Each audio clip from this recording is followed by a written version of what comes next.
গত শুক্রবার ফিলিপনগর এলাকায় ধর্ম অবমাননার অভিযোগ তুলে ছড়ানো একটি ৩৬ সেকেন্ডের ভিডিওকে কেন্দ্র করে সংগঠিত সহিংসতার ঘটনায় মূলত এক গভীর পরিকল্পিত ফাঁদের অভিযোগ উঠেছে। স্থানীয়দের দাবি ৭টি ফেসবুক আইডি থেকে ভিডিও ছড়িয়ে উত্তেজনা তৈরি করা হয়। এরপর পরিকল্পিতভাবে মানুষকে উস্কে দিয়ে হামলার দিকে ঠেলে দেয়া হয়।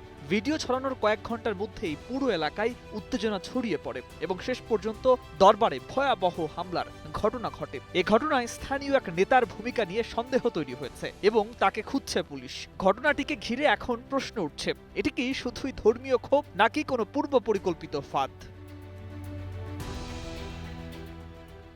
গত শুক্রবার দিবাগত রাত থেকে ফেসবুকে ৭টি আইডি এর মধ্যে ৩টি পেজ ও ৪টি ব্যক্তিগত অ্যাকাউন্ট থেকে ভিডিওটি পোস্ট হতে থাকে। ধর্ম অবমাননার অভিযোগ তুলে ভিডিওটি দ্রুতই এলাকায় ছড়িয়ে পড়ে এবং মেসেঞ্জার সহ বিভিন্ন মাধ্যমে ভাইরাল হয়। শনিবার সকাল পর্যন্ত ফিলিপনগর ইউনিয়নের বিভিন্ন গ্রামে লিঙ্কটি ব্যাপকভাবে শেয়ার হতে থাকে। সকাল ৯টার দিকে বিষয়টি পুলিশের নজরে আসে এবং প্রাথমিকভাবে অনুসন্ধান শুরু হয়। ভিডিও ছড়ানোর নেটওয়ার্ক ও সম্ভাব্য উস্কানিদাতাদের শনাক্তে কাজ করে আইনশৃঙ্খলা বাহিনী।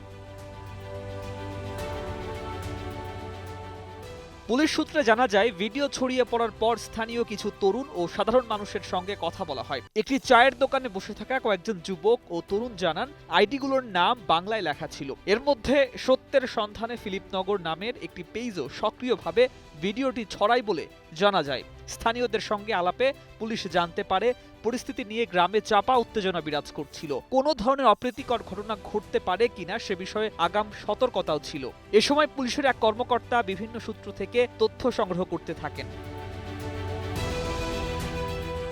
একজন পুলিশ কর্মকর্তা নাম প্রকাশ না করার শর্তে জানান, স্থানীয় এক রাজনৈতিক নেতার ভূমিকা নিয়ে সন্দেহ তৈরি হয়। তার সঙ্গে আলোচনা চলাকালে জানতে চাওয়া হয় দরবার বা ধর্মীয় স্থাপনা নিয়ে কোনো সমস্যা আছে কিনা। প্রথমে ওই নেতা কোনো বিরোধ নেই বলে জানান, তবে আসরের পর মুসল্লিদের নিয়ে বৈঠকের কথা বলেন। পরে পুলিশের সন্দেহ ঘনীভূত হলে তাকে সরাসরি পরিকল্পনা সম্পর্কে জিজ্ঞাসাবাদ করা হয়। তিনি বারবার দাবি করেন বৈঠক দরবারে নয়, অন্যত্র হবে। এদিকে পুলিশের একাধিক টিম এলাকায় টহল ও নজরদারি বাড়ায়।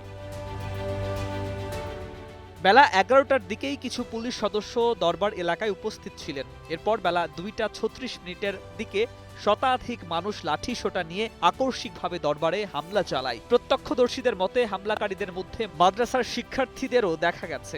ভাঙচুর, অগ্নিসংযোগ ও আতঙ্কে পুরো এলাকা মুহূর্তে উত্তপ্ত হয়ে ওঠে। পুলিশ আগেই টহলে থাকলেও হামলার সময় তাৎক্ষণিকভাবে পরিস্থিতি নিয়ন্ত্রণ কঠিন হয়ে পড়ে। পুলিশের এক উপপরিদর্শক জানান, ৭টি আইডির মধ্যে অন্তত ২টির অ্যাডমিন শনাক্তের অগ্রগতি রয়েছে। একই সঙ্গে হামলা ও ভাঙচুরের ঘটনায় অন্তত ১৫ থেকে ১৮ জনকে চিহ্নিত করা হয়েছে। খুলনা রেঞ্জের অতিরিক্ত ডিআইজি শেখ জয়নুদ্দিন ঘটনাস্থল পরিদর্শন করে জানান, ধর্ম অবমাননা যেমন অপরাধ, তেমনি সহিংসতা, হত্যা ও ভাঙচুরও গুরুতর অপরাধ। আইনের মাধ্যমে সব ঘটনার সুষ্ঠু তদন্ত ও বিচার নিশ্চিত করা হবে। এদিকে নিহত ব্যক্তির ভক্তরা দরবারে এসে ভাঙচুরের চিহ্ন দেখে কান্নায় ভেঙে পড়ছেন এবং বিচার দাবি করছেন। এলাকায় এখনও বিপুল পুলিশ ও বিজিবি মোতায়েন রয়েছে। পরিস্থিতি থমথমে ও উত্তেজনাপূর্ণ। News desk, ২১ television.